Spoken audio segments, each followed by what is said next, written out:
안녕하세요. 기능의학 의사 김원장입니다. 자, 오늘 주제는 콜레스테롤 수치 낮을수록 위험하다, 그리고 낮을수록 좋은 거는 따로 있다고 하는 주제를 한번 이야기해 보도록 하겠습니다. 콜레스테롤 그 약을 먹고서 부작용을 호소하는 환자들이 가끔 이제 제 병원에 찾아오시는 경우가 있습니다. 그래서 이야기를 쭉 들어보면은 뭐 너무 고생한 스토리가 너무 구구절절합니다. 그래서 어떤 분들 같은 경우에는 이제 통증이 너무 심한 분도 있고, 또 어떤 분들은 뭐 이제 가슴 통증이 이제 흉통이 심해지는 경우도 있고, 무기력해지고, 잠도 잘 못 자고, 나중에 이제 그런 부작용들을 호소해서 이제 처방해준 의사한테 이야기하면은 마치 예민한 환자가 원래 부작용이 전혀 없는 약인데 예민한 환자가 약을 먹어가지고 예민하게 반응한 것 같다. 그런 식으로 이제 몰아가기도 하고요. 그래서 이제 정신과 환자 취급하기도 합니다. 그래서 워낙 이 콜레스테롤이 낮아가지고 고생하는 분들이 상당히 많이 있습니다. 그래서 그런 분들도 있고 그런 것들이 이제 콜레스테롤을 이제 왜 함부로 낮추면 안 되는지 그 이유에 대해서 얘기를 해볼 거고요. 콜레스테롤보다 훨씬 중요한 낮을수록 좋은 거는 따로 있기 때문에 그 이야기도 한번 자세히 해보도록 하겠습니다. 그래서 콜레스테롤은 낮으면 낮을수록 좋다. 그리고 이제 제가 이제 학회에 가거나 이게 들으면은 특히 LDL 콜레스테롤은 낮으면 낮을수록 좋다. 더 로어, 더 베러 이런 슬로건으로 해가지고 음, 많이들 이야기를 합니다. 그래서 낮으면 낮을수록 좋으니까 어떻게 해야 되죠? 이제 의사 입장에서는 어떻게 해야 되냐면 약을 세게 쓰면 세게 쓸수록 좋다 이런 의미로 받아들일 수가 있거든요. 그러니까 낮추면 더 낮추면 낮출수록 좋으니까 그 수치를 낮추기 위해서는 약을 점점점 세게 쓰게 되는 것이죠. 이런 식의 생각을 일반 주류의학 의사들은 다 이렇게 생각을 하거든요. 그러니까 저도 그렇게 생각을 하고요. 그러다 보니까 약을 세게 쓰는 경향들이 생길 수 있습니다. 그래서 이제 여러 가지 부작용으로 고생하는 환자들이 더더욱 늘 수밖에 없죠. 그래서 저도 콜레스테롤 약을 뭐 좋은 약이라고 생각을 하는데 대신 저용량으로 환자에게 그 적절한 용량으로 아주 낮게 사용했을 때 좋은 효과를 본다고 생각을 할 수 있고요. 가급적이면은 라이프 스타일을 교정을 해가지고 약을 안 써도 최적의 그 콜레스테롤 수치를 유지하는 것이 더 중요하다고 생각을 합니다. 근데 우리 몸에 그 필요한 것들은 그 적절한 범위가 있습니다. 그래서 균형이 아주 중요한데요. 콜레스테롤도 여러 가지 우리 몸에서 필요한 성분이거든요. 그래서 세포벽을 구성하는 요소로도 쓰이고, 재료로도 쓰이고, 뭐 신경세포를 재생할 때도, 그리고 뭐 호르몬을 만들 때도, 뭐 콜티졸이라든가 여러 가지 성 호르몬이라든가 이런 것을 만들 때도 사용이 되고요. 그리고 이제 비타민 D나 비타민 K2를 합성하는 과정에서도 중요한 이런 재료들이 됩니다. 그래서 우리 몸의 건강을 유지하기 위해서는 꼭 필요한 성분 중에 하나인데 그것을 지나치게 낮추게 되면은 당연히 문제가 될 수밖에 없습니다. 이제 그런 것들을 이제 다른 수치들하고 좀 비교를 해보겠습니다. 그래서 혈압도 너무 높으면 고혈압이 돼서 여러 장기에 데미지가 갈 수 있고요. 혈압이 너무 낮게 되면은 그 혈액순환이 잘 되지 않기 때문에 저혈압이 되면서 신체 기능이 떨어질 수 있습니다. 그래서 고혈압하고 저혈압이 아닌 적절하게 이제 120에 80 내외에서 뭐그 90에서 한 150 수치키 혈압을 요 정도 사이로 유지하는 게 적절할 것입니다. 물론 특수한 상황에서는 좀 더 그 수치가 다를 수 있지만요. 이것도 혈압만 봐도 너무 높아도 안 되고 너무 낮으면 안 됩니다. 혈당은 어떤가요?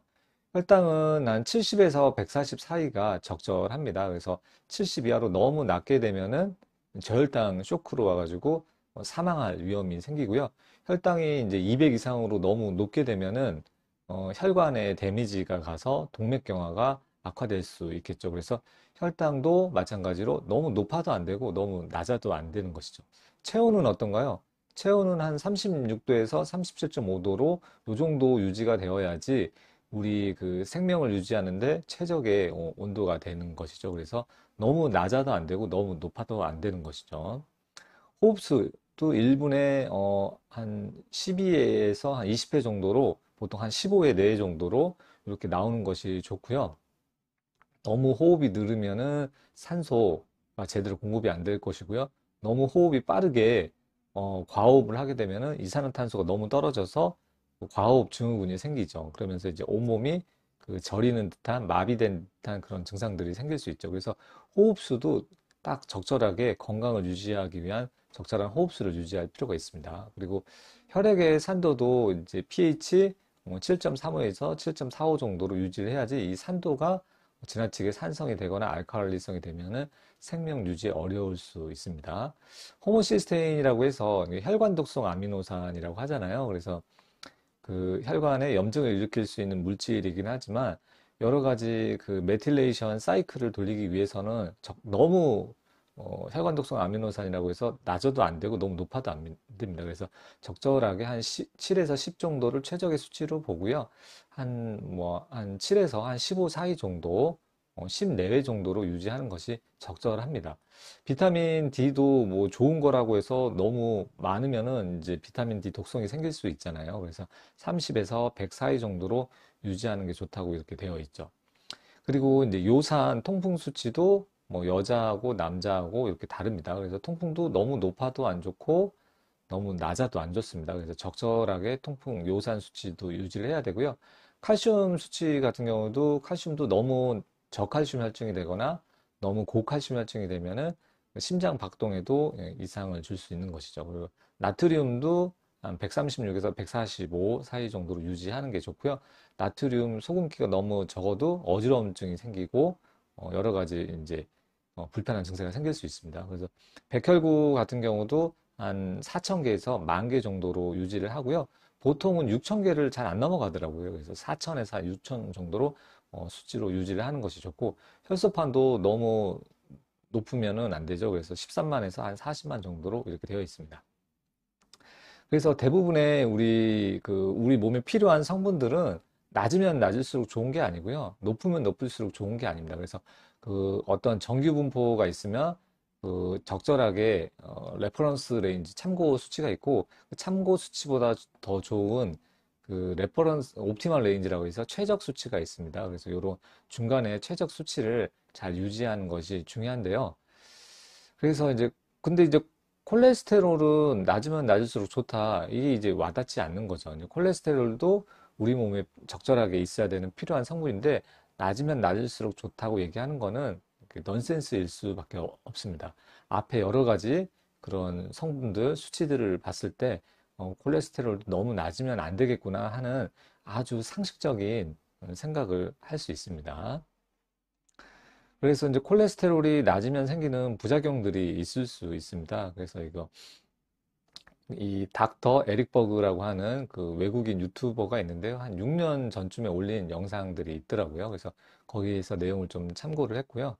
이 영상에서는 강조하는 거는 첫 번째로 그 특히 스타틴을 쓰면서 콜레스테롤이 지나치게 낮은 경우에는 암 발생 위험이 증가할 수 있다라고 하는 것을 이야기하고 있었습니다. 아무래도 이제 면역력하고도 결국에는 관련이 있는 것 같아요.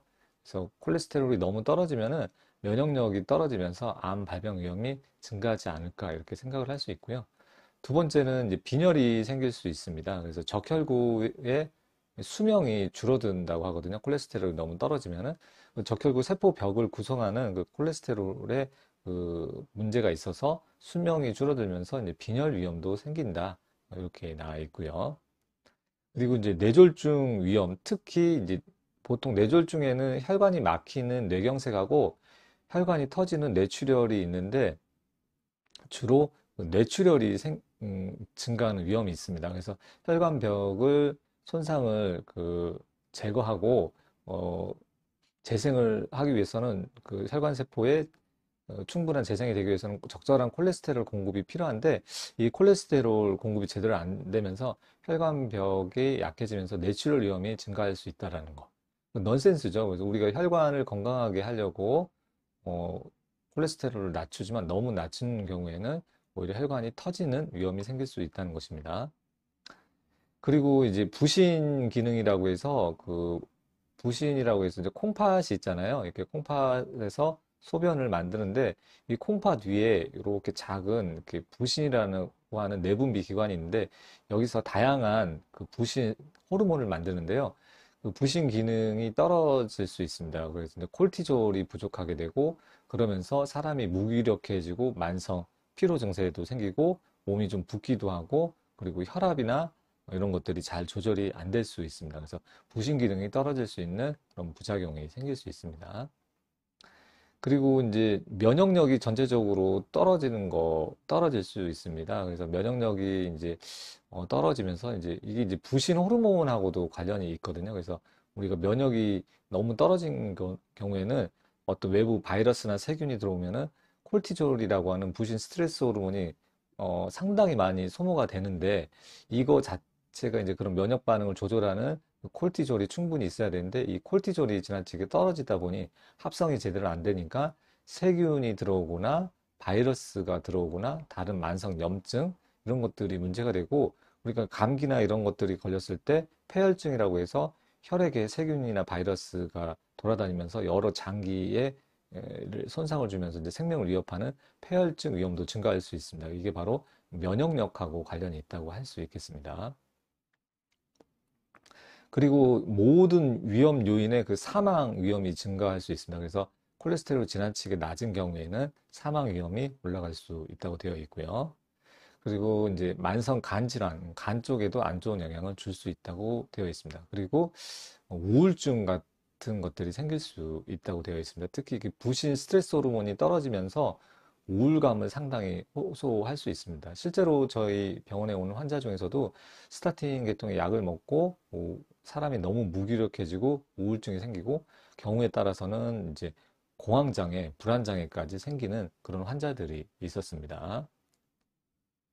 그리고 그 아홉 번째로는 그 대동맥 박리, 이제 심장에서 나오는 큰 동맥이 있는데 그 대동맥의 그 벽이 박리가 되는 위험이 리스크가 올라간다고 하는 거고요. 이거는 생명을 위협하는 아주 위급한 질환으로 알려져 있습니다. 이렇게 다양한 콜레스테롤이 너무 낮으면 이런 문제들이 생길 수 있다는 거는 자명합니다. 근데 이제 너무 약을 세게 먹어가지고 콜레스테롤 너무 낮추면은 당연히 이런 위험에 노출이 될 수 있겠죠. 그래서 이제 주류약에서 얘기하는 콜레스테롤 수치는 정상은 200 밑이고 낮으면 낮을수록 좋다. 경계는 200에서 239, 240 이상인 경우에 높다 이렇게 되어 있었습니다. 이렇게 보통 되어 있습니다. 혈액 검사 결과지를 받으면은 기준치로 해서 판정을 합니다. 하지만 이제 총 콜레스테롤과 사망 위험, 이게 우리나라 연구죠. 그래서 이제 외울 때도 됐죠. 총 콜레스테롤 200에서 240 사이가 가장 사망 위험이 낮은 구간이다. 얼마라고요? 200에서 240 이렇게 되어 있습니다. 그래서 저는 가급적이면은 요 구간에 맞추려고 노력을 하고 있습니다. 그 LDL 콜레스테롤하고 심혈관 질환, 요것도 100 내외에서 가장 사망 위험이 낮은 걸로 되어 있습니다. 그래서 저는 넉넉하게 한 100에서 130, 넓게는 160까지도 보고 있고요. 단순히 요 수치만 보는 게 아니라 혈관에 활발한 염증이 생기고 있는지 없는지 또는 뭐 가족력이 있는지 없는지 여러 가지 요소, 염증 요소들을 평가를 해서 그 기준치를 개인마다 다르게 잡아서 안내를 해주고 있습니다.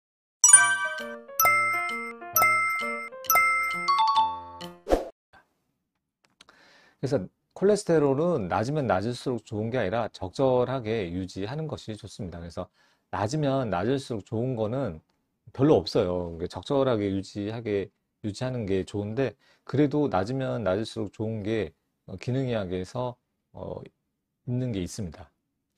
그건 바로 중금속입니다. 중금속. 중금속 수치는 우리 몸속에서 있어봐야 크게 도움이 안 되기 때문에 이 수치는 낮으면 낮을수록 좋습니다. 그래서 나의 중금속 수치가 높은지 낮은지 확인해 보시고 지나치게 높다고 결과가 나오면은 확실하게 낮춰주는 것이 좋겠습니다.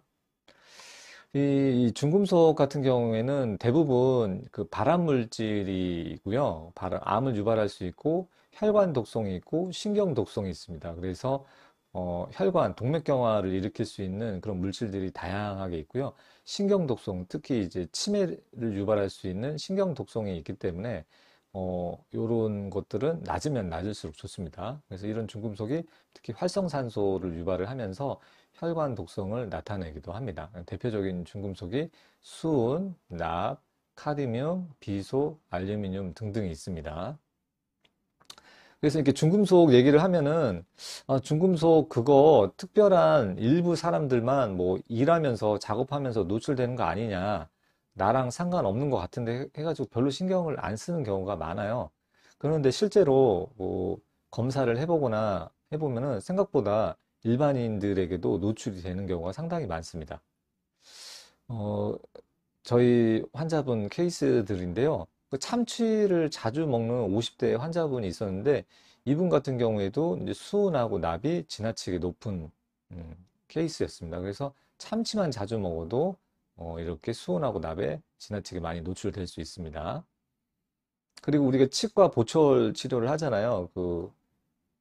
치과 그 페인 부분을 아말감, 수은이 포함된 그런 합금, 그 합금으로 포함된 그걸로 메우는데 이 환자분은 30대였는데 아말감이 보니까 치아에 10개가 있었더라고요. 그래서 수은 수치를 보니까 압도적으로 이렇게 머리카락 검사를 했는데 높게 나왔습니다. 그래서 이게 아말감이 많은 환자들 같은 경우에는 적절한 시점에 아말감을 좀 제거를 해서 다른 걸로 이렇게 교체를 하는 것을 추천드립니다. 그래서 아말감에 이렇게 치과 치료를 받으면서도 노출이 될 수 있습니다.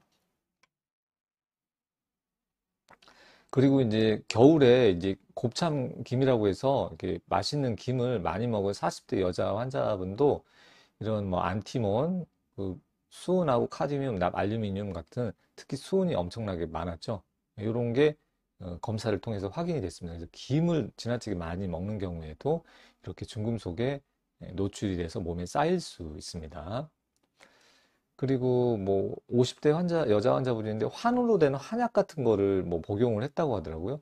이 환자도 보니까 비소가 72.5로 상당히 높습니다. 그래서 이런 거는 바람 위험이 상당히 올라갈 수 있는 그런 케이스였습니다. 그리고 중국산 한약재를 달여서 먹은 40대 환자분이 있었는데요. 이제 이분은 지금도 치료를 하고 있어요. 그래서 한 보니까 1200 정도로 기준치가 17이거든요. 근데 1200으로 엄청나게 높았던 환자분이거든요.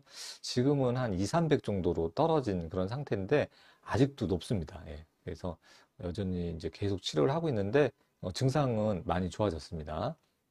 카드뮴도 뭐 4.1로 상당히 높았죠. 그래서 이렇게 중국산 한약재는 조심하셔야 되겠고요. 요즘에 이제 국내 한의원에서 먹는 한약 같은 경우에는 중금속이 높은 경우가 별로 없는 것 같더라고요. 근데 이제 중국산 한약재는 조금 문제가 되니까 뭐 저렴하게 대량으로 판매하는 곳들이 있거든요. 그런 곳은 조심하는 게 좋겠습니다.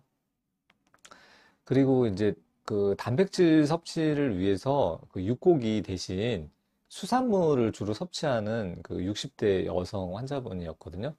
이런 분들이 꽤 있어요. 그 고기 안 먹고 이제 생선이나 이런 뭐 오징어, 뭐 문어 이런 거 드시는 분인데 이 환자분은 이제 중금속이 엄청나게 많이 나왔습니다. 근데 특이한 거는 비소가 이게 130이 기준인데 5,400으로 엄청나게 수치가 높은 그런 케이스였습니다. 그래서 이렇게 수산물을 많이 먹는 분도 생각보다 많이 있더라고요. 그래서 그런 분들이 공통적으로 중금속이 상당히 많은 케이스들이 저는 이게 임상 진료 현장에서 진료실에서 너무 자주 보기 때문에 뭐 이런 것도 좀 주의를 해야 되는 그런 케이스입니다. 그러니까 쉽게 생각해 볼 수 있어요. 지금 이제 결국 보면은 중금속이 많이 노출되는 경우는 이제 다양하게 있을 수 있는데 주로 메인으로 노출되는 경우는 이제 바다입니다, 바다. 그러니까 우리 바다가 점점 깨끗해지고 있거나 뭐 오염도가 그대로 유지되면은 그나마 다행인데 바다가 계속 육지에서 그 오염 물질이 바다로 이렇게 유입이 되면서 그 중금속과 같은 여러 가지 환경 오염 물질이 축적이 되거든요. 그런 것들이 결국에는 우리가 먹는 수산물에도 상당수 포함될 수 있습니다. 그래서 세월이 갈수록 시간이 지날수록 이런 오염 물질이 바다에 쌓이는 것은 어떻게 뭐 완벽하게 막을 수 없는 현실인 것 같아요. 그래서 그것만 이해하셔도 아, 수산물 쪽에는 이런 오염물질하고 중금속이 많이 있으니까 우리가 먹을 때는 좀 조심을 해야 된다. 그런 것을 알 수 있습니다. 그러니까 매번 이렇게 깨끗한 바닷물이 잘 유지되면 좋겠지만 현실적으로는 계속 오염물질이 이렇게 바다에 쌓이게 되고 특히 갯벌 같은데 특히 많이 축적이 되고 누적이 되는 것 같습니다. 그래서 갯벌에서 있는 수산물들은 특히 조심을 해야 될 것 같습니다. 그래서 이게 뭐 개인적인 저의 뭐 사견일 수도 있잖아요. 그거 뭐 그냥 어, 김 원장 내피셜 아니냐 이렇게 얘기할 수 있는데 이게 2024년 2월에 이게 식약처에서 중금속 뭐 재평가 보고서가 나왔습니다. 그래서 아마 이게 한 7년 만에 다시 재평가를 해서 나왔거든요. 그래서 2016년 자료를 제가 예전에 본 적이 있는데 얼마 전에 그 리뉴얼 돼가지고 다시 나왔습니다. 여기를 보면은 왜 우리가 중금속에 계속 노출이 될 수밖에 없는지 알 수 있을 것입니다. 먼저 이제 납을 보시면은 납이 그 노출량, 오염도 요게 모두 평균보다 높은 식품들이 있습니다. 그래서 납이 많은 것들은 이렇게 들깻잎, 무청, 뭐 둥글레 뿌리, 미꾸라지, 이런 멸치, 동태, 굴, 바지락, 뭐 홍합, 오징어류, 낙지, 김, 그리고 다리는 그 음료수, 차 같은 겁니다. 그리고 향신료, 절임식품, 이런 것들이 이제 상당히 이제 납과 관련되어 있는 겁니다. 그러니까 흔히 우리가 먹을 수 있는 거잖아요. 그래서, 소량씩 먹는 거는 그 많이 들어오지 않을 거예요. 근데 이게 우리가 이것만 먹고 사는 게 아니죠. 예. 그리고 이제 오염도만 평균보다 높은 것들이 이런 곡물, 곡류, 좁쌀, 뭐 퀴노아시드 이런 게 있고요. 들깨, 참깨도 조금 들어있네요. 그다음에 산딸기, 그다음에 뭐 냉이, 케일 뭐 이런 것도 있고 뭐 도라지, 더덕, 인삼 뭐 이런 것도 있고 버섯, 송이버섯, 방아잎, 뭐 오가피, 뭐 작약 이런 것도 있고 연체류가 계속 나오더라고요. 보면 꼬막, 문어, 쭈꾸미, 개불, 해삼, 멍게 이런 게 있고 해조류는 토시 이상하게 좀 많이 나오는 편이었고요. 그다음에 이런 것들이 건어포도 계속 나오죠. 예. 그래서 살펴보면은 곡류 그 기여율이 높은 식품군이 이제 그러니까 조금 들어있더라도 많이 먹으면은 그 중독될 수 있는 몸에 쌓일 수 있는 양이 늘어나잖아요. 그래서 그 안에 들어있는 양도 중요하지만 우리가 평균적으로 먹는 음식의 양도 고려해서 그 기여율을 볼 수 있는데 곡류가 제일 많았습니다. 예, 곡류가 뭐 기타를 제외한 것 중에는 곡류가 제일 많았고요. 그 식품으로 보면 이제 백미하고 이런 차 이런 것들이 기여율이 제일 높아요. 그러니까 우리가 흰쌀만 먹어도 납에 노출이 될 수밖에 없는 그런 환경에서 살고 있다고 볼 수 있습니다. 그 외에 그리고 납 총 노출량에 기여하는 거는 백미가 가장 높았다 이렇게 볼 수 있고요. 그다음에 이제 카드뮴도 중요한데 카드뮴 뭐 땅콩, 뭐 둥글레 뿌리, 이런 표고버섯이 나오네요. 그다음에 게류, 그다음에 조개류, 그다음에 두 종류라고 해서 오징어, 이런 거, 그다음에 김미역, 초콜릿이 또 이제 카드뮴은 포함이 되어 있는 경우가 있는 것 같습니다. 그 외에도 뭐 이런 곡류도 있고 뭐 여러 가지 기타 음식들이 있으니까 한번 체크해 보시고요. 카드뮴도 결국에는 곡류가 기여율이 가장 높았다. 카드뮴의 가장 그 노출에 기여하는 거는 여기 백미가 가장 높았습니다. 백미가 29.2%로 가장 높았고 결국 우리 쌀만 먹어도 카드뮴에 노출이 될 수 있겠구나. 유난히 흰쌀을 많이 먹는 분 같은 경우에는 더 노출이 많이 되겠죠. 그 다음에 이제 비소도 이런 이제 높은 음식군은 이런 어류들, 가자미 좀 눈에 띄고요. 뭐 고등어도 좀 있고, 뭐 대구, 멸치도 조금 있네요.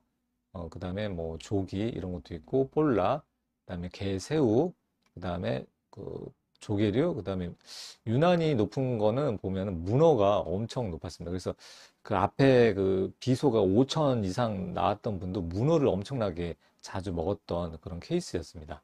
그리고 해조류도 좀 있는데 톳이 또 압도적으로 높네요. 그래서 톱밥 해서 드시는 거 좀 저는 이제 주의를 해야 된다고 생각을 합니다. 워낙 수치가 높기 때문에 그런 것들 좀 조심을 해야 될 것 같아요. 그래서 비소가 이런 음식에 좀 많이 있구나. 보시고요. 그 다음에 뭐 기타 이제 오염도만 평균보다 높은 경우에는 뭐 송이버섯 뭐 이런 것들이 있습니다. 한번 살펴보시고요. 그래서 어, 비소 노출은 이제 수산 가공식품에 가장 많고 두 종류, 이게 문어, 오징어, 낙지, 쭈꾸미 이런 것들입니다. 그래서 수산물하고 오징어류 이런 거에 조심을 해야겠죠. 그래서 기타 수산물 가공식품, 오징어, 백미 여기서 또 쌀이 나와요. 예. 이런 것들의 이제 기여율이 상당히 좀 높다. 이렇게 이해하시면 되겠습니다.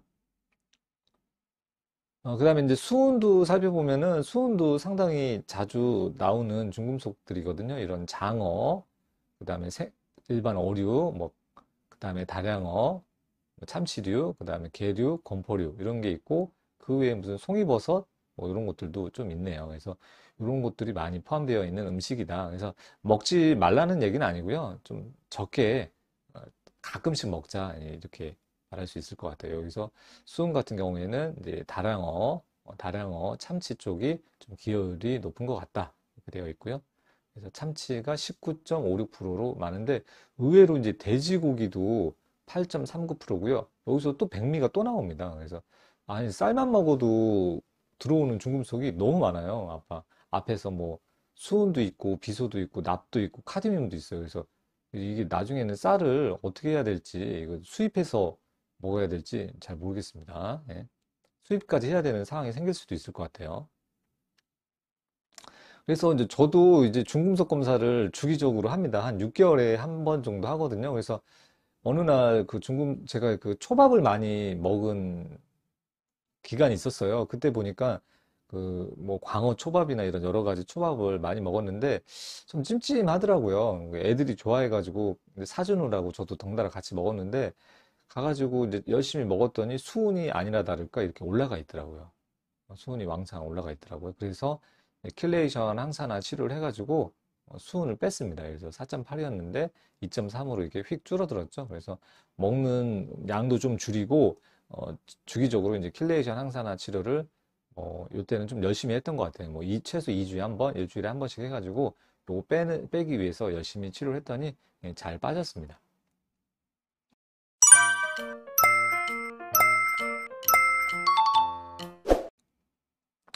그래서 낮으면 낮을수록 좋은 거는 콜레스테롤이 아니라 중금속 같은 그런 유해 물질이다. 이렇게 말씀드릴 수 있고요. 앞에 식약처 자료를 봐서도 아시겠지만 중금속 노출은 솔직히 일상적으로 피하기가 어렵습니다. 밥만 먹어도 중금속이 축적되는 오염이 되는 그런 시대에 우리가 살고 있거든요. 그래서 저 같은 경우는 어쩔 수 없이 평소에 주기적으로 검사를 하고 해독에 필요한 영양소를 먹거나 이런 킬레이션 항산화 치료를 해가지고 정기적으로 빼주는 게 가능합니다. 그래서 그렇게 해서 관리를 하는 게 현실적인 방법이고 중금속이 너무 많은 수산물은 너무 많은 양을 몰아서 먹지 않고 가끔씩 이렇게 먹고 가끔씩 먹더라도 중금속이 조금 축적되는 것을 주기적으로 검사를 하고 해독을 해주는 것이 현실적인 방법인 것 같아요. 그래서 저도 아예 안 먹는 건 아니고요. 뭐 김도 가끔 먹고 뭐 그 감태도 가끔 먹고 뭐 가끔 오징어나 이런 것도 먹을 때가 있고 하거든요. 그런데 새우도 감바스 먹을 때 새우도 먹고 하는데 어쩔 수 없이 들어오잖아요. 그러니까 적게 들어오게 좀 양을 조절을 하면서 횟수와 양을 조절을 하면서 검사를 주기적으로 하고 이렇게 해독을 해주는 것이 중요합니다. 근데 이제 혈액 검사하고 모발 중금속으로만은 그 중금속을 찾아내는 게 한계가 있을 수 있습니다. 혈액에는 정상이고 머리카락에는 정상인데 몸속 다른 조직에 축적되어 있는 중금속이 있을 수 있기 때문에 그거는 다른 방법으로 검사를 해서 확인을 해야 됩니다. 그래서 이런 중금속을 조금 관심이 있는 분들은 가까운 기능의학 병원에 가서 한번 검사를 받아보고요. 이제 일반 뭐 머리카락 검사는 인터넷으로도 가능한 곳이 있는데 제대로 치료가 되지 않고 정확한 검사가 이루어지지 않으니까 가까운 기능의학 병원에서 한번 정확하게 검사를 받아보고 상담을 받아보시고요. 수치가 높은 경우에는 켈레이션 항산화 치료도 같이 병행을 해서 평소에 이 중금속 관리를 해주시면 좋겠습니다. 네, 오늘 영상은 여기까지 말씀드리고요. 다음에 또 유익한 영상으로 찾아뵙도록 하겠습니다. 시청해 주셔서 감사합니다.